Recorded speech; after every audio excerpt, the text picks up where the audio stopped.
Hey everyone, we're back with a all-new top 5 surprise list. And go! I'm going to start. My question for you is top 5 movies from the 80s. And I have a there's a sub rule to my question because I know how easy 80s movies are for you to think about. Well, that would be easy, just look up the box office numbers. Well, you know, this is your own personal preference, but here are my rules. No Spielberg, no Lucas, no John Hughes. You suck. I'm leaving you Zemeckis. That's it. I want you to think outside the box on this one. It means no Indy, no Star Wars, no E.T., no Twilight Zone the movie, and no Brat Pack.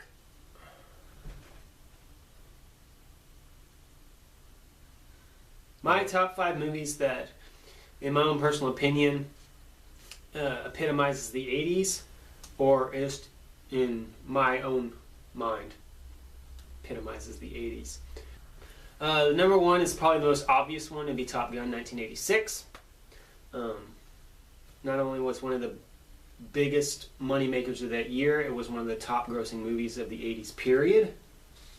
And I think it's pretty high up on the list of all time, even adjusted gross. You know, we got, you know, all the big action stars of the time. You know, we got, you know, got Tom Cruise, Anthony Edwards, Val Kilmer, Tom Skerritt, Kelly McGillis. Let's see, Michael Ironside. Don't forget Trebek. Yeah, Clarence Gilead Jr. A lot of people who are big Walker fans probably knows this, but a lot of people don't know that, you know, Trevette from Walker was in that movie. So He was also in Karate Kid too. He was also in Karate Kid too. He had a He had a small cameo, little bit part, where he almost broke his hand. Yeah. And then got showed up by a 17-year-old kid from Jersey. From Reseda. From Reseda via Jersey. Or Jersey via Reseda. Something like that. Yeah, something like that. Anyway. Second one on my list, and these are in no particular order. 1987, Wall Street. Interesting choice. I choose Wall Street because Michael Douglas is awesome in it. Charlie Sheen is awesome in it. Daryl Hannah, she's okay in it. But the reason why I chose that movie was because Oliver Stone did such a great job in not describing, but putting on film what the 80s business world was all about. Was all about making money. And that is what, you know, what that aspect of the 80s was greed, material greed, you know, big huge kings of finance, and you know, and we, you know, it did lead to, you know, the huge bubble bursting on you know, stocks and stuff like that. I mean, a lot of people, the end of that movie happened to a lot of people. And so, yeah, but it was just basically, you know, how much money can I make, how much access and wealth can I get, and, you know, how much of a prick can I be doing it. But Michael Douglas was great in it. That was probably one of my favorite roles of his ever. Gordon Gekko is, you know, a legend in film. I mean, he's one of the best villains in film. Still never seen it. Wow. Next one from 1986 is just a personal favorite of mine because it is the cheesiest 80s movie ever, and that's saying a lot. John Carpenter's Big Trouble in Little China. Yeah. That is, when I think of that movie, I think of the video game Bad Dudes. Because Kurt Russell is this over-the-top just he's so over the top in this movie, and there's like some of the cheesiest lines in it, especially the one that you like to quote a lot, and I'll go ahead and let you go ahead and do that one. You girls sit tight and keep the home fires burning. If we're not back by midnight, call the president. I think Kurt Russell's character of Jack Burton is the John Wayne of the 80s. Yeah. And nothing against John Wayne, because he is, his own, he's a magnificent actor in his own right, but he just has the John Wayne attitude of he can take on anything by himself. Oh, Kurt Russell just chews that movie apart. Every time he's on screen, he's just eating the scenery. Yes. You know? I mean, just... Oh. One of my favorite movies is, or one of my favorite lines in that movie, Kim Cattrall says, I would love to go in there with you, and he's like, yeah, I know, there's something wrong with your face. Yeah, Big Trouble in Little China. That was one of my favorite movies in the 80s when it came out, and I can still remember the first time I saw it when I was a little kid, and it was so awesome. That is definitely one of the movies from our childhood. You know. And we will definitely be doing a review of that sometime. Oh yeah. That's going to be a nostalgia review.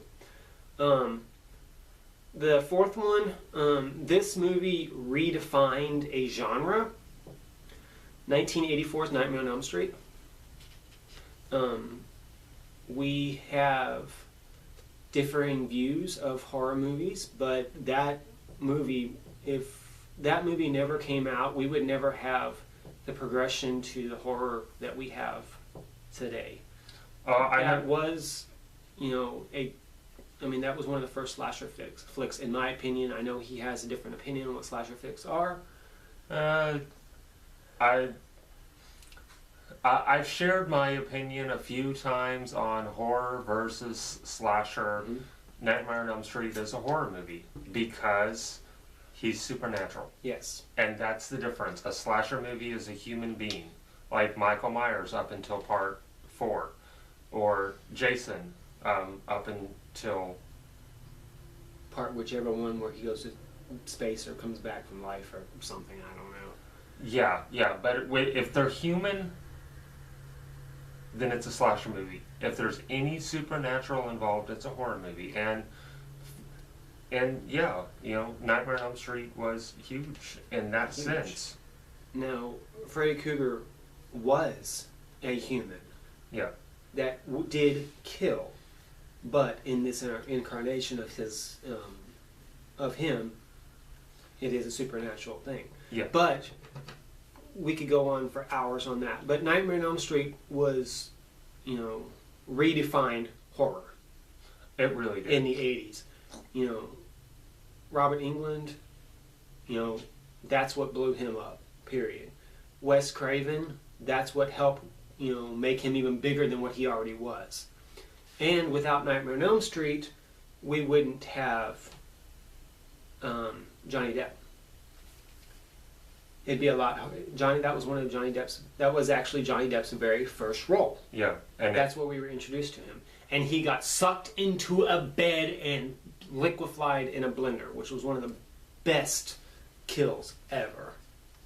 And it pushed him from Nightmare on Elm Street. That helped him get the role in 21 Jump Street, which made him what he is. Yep. And my very last one is 1986. Iron Eagle. I could talk for hours on Iron Eagle, but so could I. Iron Eagle is awesome. That's just a personal favorite of mine, and we've had this discussion. And Iron Eagle, while it was a great movie, it had some really good music in it. It had all the 80s, stars from that time. Lesser known stars. But I think I'm going to end this just by saying Iron Eagle, in our opinion, our collective opinion, is why the Middle East was pissed off at us for so long. Yep. I don't think that that's actually true, but that's the way we like to think of it. Yes. Because we had this little kid, the 17-year-old recent high school student, who goes and bombs the shit out of this small, insignificant nation because they took his dad. Oh, yeah. And it was one of I think there might, if not the only one, it was one of the only movies in the 80s where the Russians weren't the bad guys. Exactly. It's true. Everybody else always used the Russians. You know, think Red Dawn. Mm-hmm.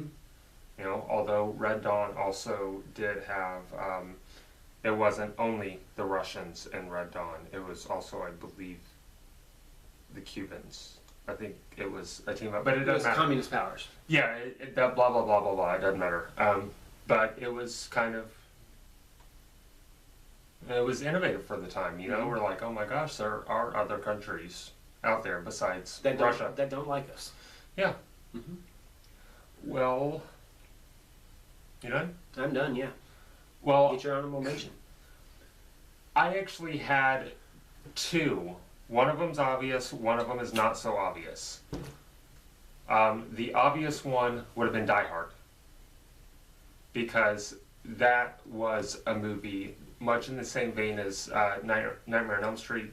It helped redefine the action genre in a lot of ways. And it is still, to my opinion, one of the best action movies ever made. Okay. Just because it had such a good mix of comedy and action and Bruce Willis and Alan Rickman. Mm-hmm. The other one is a lot less obvious, but it's one of my own personal choices, and that would have been Star Trek for The Voyage Home. Because besides the fact that it's probably the best Star Trek movie ever made, although I also hold a lot of love for Star Trek First Contact.